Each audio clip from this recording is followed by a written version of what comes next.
This is the second video in Unlock Your Hips series of different stretches that are really good for unlocking your hips, helping you with lower back pain, specifically for martial arts, to help you with your kicking. I find a lot of people say they get a pinch on the inside of their hips when they do certain stretches, and just general mobility really, day-to-day mobility, getting yourself pain-free. But again, obviously from a sports-specific point of view, really great for unlocking your kicks, hips for better kicks. So this is the second in the series. So this is blaster variations, so kind of hip flexor areas.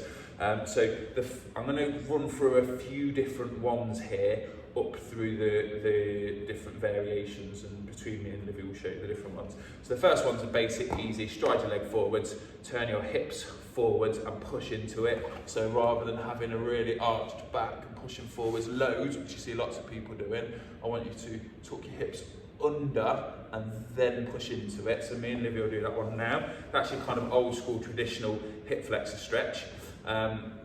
From there, what you can do, some people, if you want to increase this, is turn your knee out, your foot, turn your foot out slightly, let your knee drop off very slightly to create a bit of space, but keep your hips facing forwards, and then drop again, keeping that hip as far forward as you can.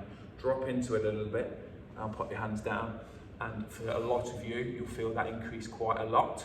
And if you are super flexible, you can drop an elbow, or you can aim to drop your inside elbow as well, which is where you'll probably see me struggle now. So Livy will do that while I explain.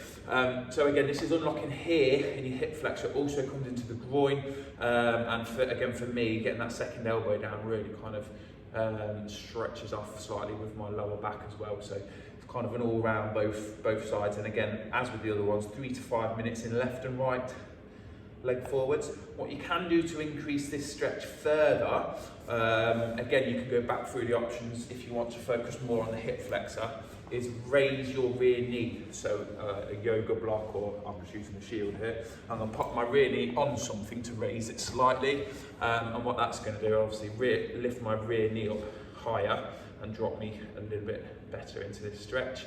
If you're super psychotic, Livy will stay on one, and I'm going to increase this. You can drop that up higher, and again, same options. I can go here, I can progress to here to try and take it into both sides, into hip and groin. And if I want to, I can drop my arms and my elbows down. My advice would be none of those are right or wrong. They are all just get the stretch in at different angles. So kind of have a play, see which one works the best for you, and if it's working the best, it means it'll probably be more uncomfortable.